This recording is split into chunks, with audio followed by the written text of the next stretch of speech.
Le glioblastome, c'est un des cancers les plus agressifs du cerveau chez l'adulte.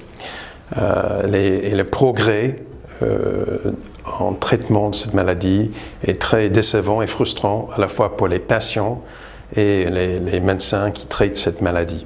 En effet, le survie après le diagnostic est en moyenne de 12 à 15 mois. Le glioblastome ainsi que le cancer du pancréas qu'on cible aussi chez Noxon sont parmi les cancers avec les besoins médicaux les plus élevés.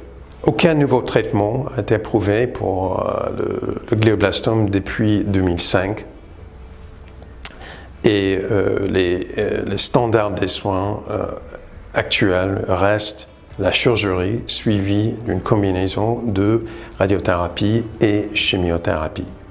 Néanmoins, le taux de survie reste très limité avec les patients vivant de 12 à 15 mois après leur diagnose en moyenne. Et pour les patients qui sont malheureusement résistants aux chimiothérapies où les chirurgiens n'arrivent pas à enlever la masse primaire du tumeur, la survie est encore moins, autour de 10 mois. La radiothérapie, qui fait partie des standards des soins, est efficace à détruire les vaisseaux qui alimentent le tumeur et de tuer quelques cellules tumoraux, mais le tumeur révascularise très rapidement par un procédé qui s'appelle la vasculogenèse. Ce procédé recrée des vaisseaux pour nourrir le tumeur et comme ça le tumeur peut redémarrer sa croissance, qui est bien sûr très mauvais pour la patient.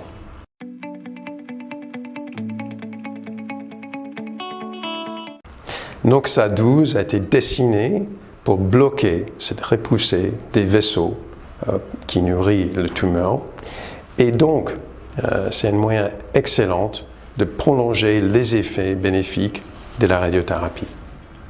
Ceux d'entre vous qui ont suivi NOXA12 savent peut-être aussi qu'il est dessiné pour augmenter une réponse immunitaire au sein des tumeurs.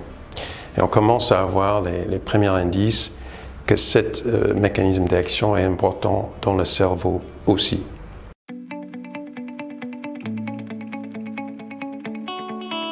NOXA12 a déjà démontré des résultats très prometteurs dans les 3 premiers patients de notre essai clinique combinant le NOXA12 et la radiothérapie chez les patients atteints de glioblastome. Les données qu'on a publiées cette semaine décrivent ce qu'on a vu dans les premiers 6 patients, dont 3 qui ont reçu 200 mg par semaine de NOXA12 et 3 qui ont reçu 400 mg par semaine de NOXA12. 5 parmi ces 6 patients ont eu une réduction de la taille des tumeurs avec une réduction maximale d'entre 2 et 62%.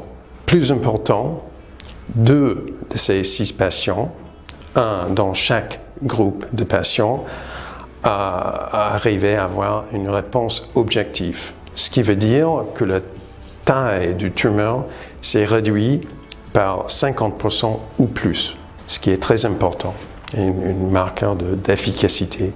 Très excitant aussi, c'est de voir qu'on a des premiers indices que le NOXA12 peut déclencher une réponse immunitaire contre le tumeur dans le cerveau et aussi que cette combinaison de radiothérapie plus NOXA12 est capable de réduire la capacité des tumeurs, les cellules tumoraux, de croître. En termes de sécurité et tolérabilité, on n'a pas vu des effets secondaires qui limitent la dose dans les 2 premières cohortes. Et donc, on a un traitement qui est bien toléré pour ces patients, qui est très important. Nous sommes donc très impatients de voir les résultats qui vont sortir du 3e cohorte, qui sont dosés avec la dose la plus élevée, 600 mg par semaine, qu'on projette de sortir vers la fin de cette année, et aussi de démarrer les cohortes d'expansion pour avoir plus d'expérience avec le NOXA12 dans les patients atteints de la glioblastome.